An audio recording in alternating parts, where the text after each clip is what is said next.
This story is a little different. It's not about Christmas. It's about Hanukkah, which is a holiday that the Jews celebrate, and it will tell you why they celebrate it. At our farm, just outside Union City, Michigan, we didn't celebrate the same holidays as most of our neighbors, but we shared their delight and anticipation of them just the same. Oh, and this is called The Trees of Dancing Goats. So I wonder how the dancing goats get in here. Such cold the winter brings, my babushka said as she looked out at our window. My bones it makes to ache.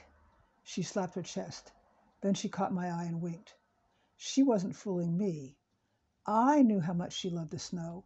It reminded her of her homeland in the Ukraine. Carly, again you complain, but still you watch the snow with such light in your eyes, Grandpa said, and he threw her a kiss. My grandfather was from Soviet Georgia, way to the south of Russia. He and Babushka spoke Russian and had wonderful accents, but they kept their homelands in their hearts, even though they would never be permitted to return. Just then, Mama rolled into the long driveway. Mama's home, my brother Richard called as we watched her get out of the car.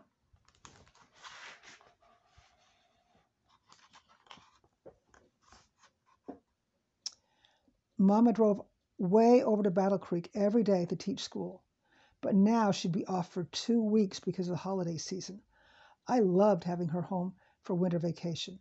This year we would have a week together to prepare, and then 8 days of Hanukkah festivities.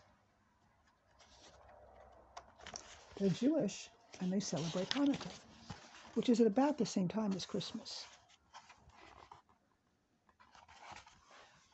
The next day, Mama took out an old tarnished menorah and asked me to polish it. While I rubbed it, I watched my grandmother make the candles that we would put in it. So did you know that you could make candles at home? Babushka, that's her grandmother, tied long strings to a metal rod and dipped them into a pot of melted beeswax that she kept on the stove. Then she hung the wax-covered string on the wall to dry before dipping them again to add another layer of wax. She hummed as she dipped, never seeming to tire of the long process. And this is the menorah.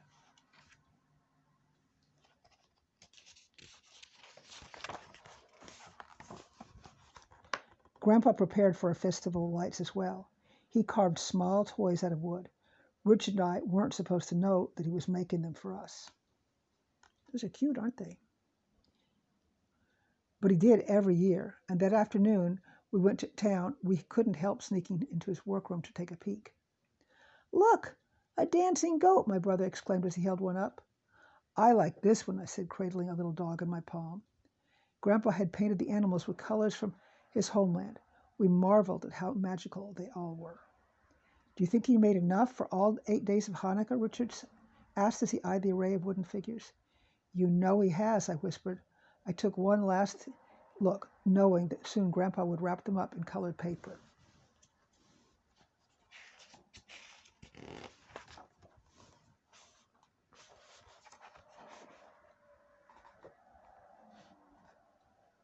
My mother called for me, and I thought she had caught us spying, but she only wanted me to go over to the Kremls for some cornmeal. The Kremls, our nearest neighbors, lived half a mile down the road. They were farmers like us, and at harvest time, Mr. Kreml always helped Grandpa. All the neighbors helped each other that way. Friendship means something, Grandpa always said, especially for those who till the soil. I practically lived at the Kreml's house because Cherry Kreml was my very best friend. We especially loved the holiday season when I'd watch her family decorate their Christmas tree, and she'd watch my family light our menorah. I knew as we were bustling in anticipation of the Festival of Lights at our house, the Kremls would be preparing for the arrival of Christmas at theirs. But when I got there, I found everybody quite sick. Even Cherry, who was usually full of spitzerinto, as my babushka would say, seemed quite quiet and weak. She was crying. I hope Santa will remember where we live, she wailed. Well, why wouldn't he? I asked. Because we haven't put up a tree this year or even decorated. Papa's too sick to get out of bed and go to chop one down. Then she coughed an awful cough. Ugh.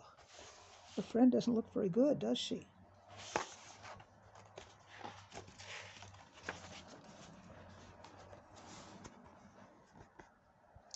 I ran home and burst into our house with the news about Sherry and her family. Mama seemed very worried. Did you go inside their house, Tricia? She asked me. Sure, I answered. Uh-oh, my brother said. They all looked at each other. When your grandfather was in town today, Babushka said very slowly, Dr. Leach told him that many families around here have come down with scarlet fever. The Kremls must have it. And I sent you there, my mother said as she rushed me to the bathroom, pulled off my clothes, and soundly scrubbed every inch of me. Am I going to get it, Mama? I asked. It's very contagious, she answered. We'll know in a few days. Am I going to die? I asked, starting to cry. No, baby, Mama said softly as she'd held me close. But if you have it, it will make you quite sick. For the next days, my family watched me carefully. Richard, of course, took pleasure in making me feel like I was quarantined. He held a cloth over his mouth and nose every time he came near me. Then he'd hack and gag, mimicking the dreadful cough of the fever. Not being nice as a brother.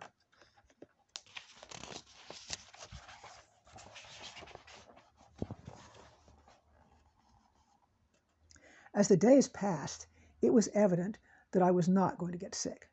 But more and more reports came to us of neighbors falling ill. The Everest, the Govluks, the Tundervalds, the Moleskis. It was an epidemic. We were all worried about our friends, but Babushka was determined that our festival of lights would go on as planned. On the afternoon before Hanukkah, she bustled around her kitchen. Such latkes I'll make this year, she exclaimed, while digging for the choicest potatoes in the bin. She hummed happily as she placed the potatoes in front of me. I shredded them with great care. They had to be just right for my Babushka's latkes. Mama and Babushka dressed down 2 chickens for roasting and put them in the oven. Latkes are kind of potato pancake.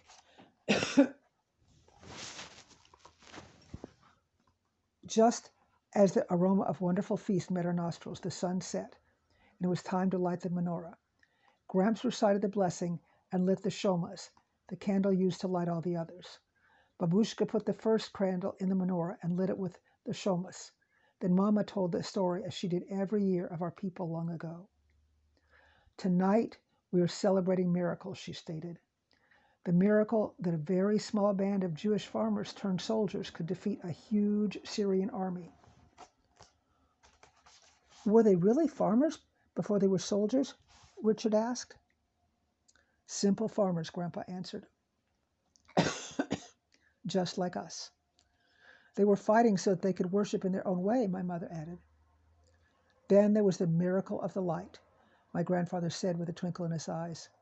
1 little tiny drop of oil burned in the temple for 8 days. Such a miracle, my babushka exclaimed. Miracles can happen even today, Grandpa said quietly.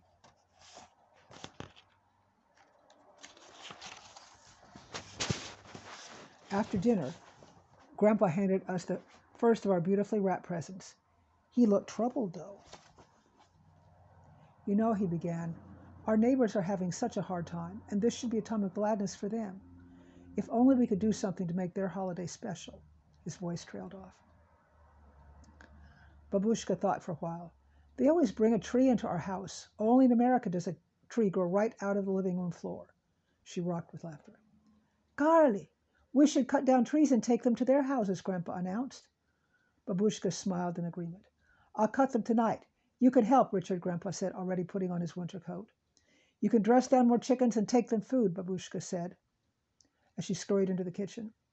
Mom and I can decorate the trees, I shouted excitedly. But this is not our custom. We have nothing to decorate the trees with, my grandmother said. What about the carvings, my mother said softly. They both looked at me. What do you think? They have no way of making their little children happy this year. At first I was a little disappointed, but then as I thought about it, I knew it was the right thing to do. Our neighbors needed cheering, and we were just about the only ones who didn't have the fever. And there, right there, are 2 of the little carvings. That looks like the dancing goat.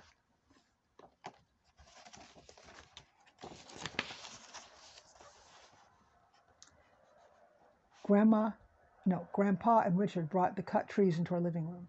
They nailed boards onto the bottom of each one so they would stand up. They were very small trees. Grandpa had only taken the tops of our evergreens, but they were beautiful. and when they were all standing in the living room floor, it looked like a forest. Like the woods just outside of Kiev when I was a little girl, Babushka said breathlessly. Grandpa started hanging some of his wooden animals on the branches of a tree. A dancing goat, my Babushka remarked as she looked closely at one of them. We shall call these the trees of the dancing goats. We made sure to hang a dancing goat on each and every tree. See, there's a dancing goat.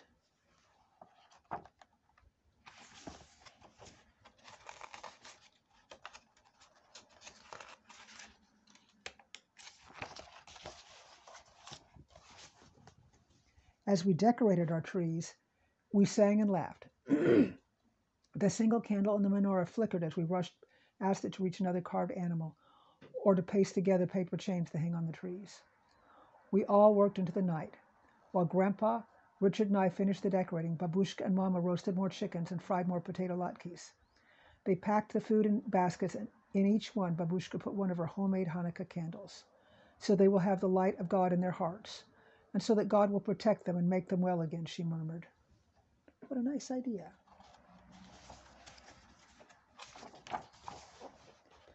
We loaded Grandpa's old Ford with the trees and fruit baskets and sent Babushka and Grandpa into the early light of dawn with their Christmas cheer. Just like Santa, my brother said. Mr. and Mrs. Santa, I added. We waited eagerly for their return later that morning. We thrilled when Babushka and Grandpa told of how they entered the house of each neighbor, set up a tree in the living room, put the basket of food on the table, and then put a candle in a holder for them to light later.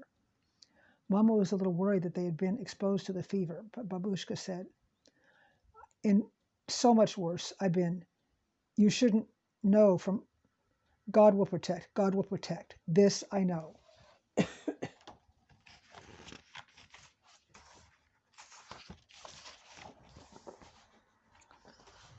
A week later, 8 days of Hanukkah had come and gone, and we sat down to have our last feast. There was a knock at the door.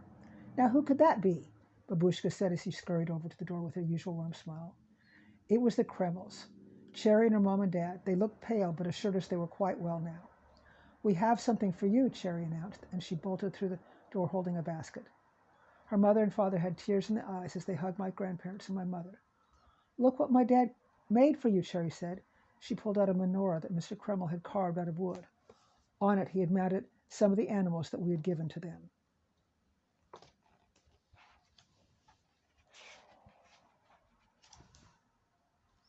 There they are. How beautiful, my Babushka said as she placed it on our table. Come, sit, Grandpa invited them. You are so welcome. Thank you, thank you.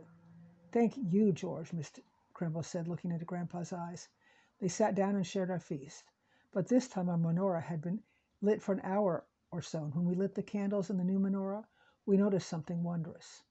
Look, I called. Our old candles are exactly as tall as the new ones. The old ones don't even look burned down, Mama said softly. Another miracle, Grandpa said. A miracle indeed, my Babushka said, giving me a big hug. Then we all got up and danced and laughed together in the flickering candlelight.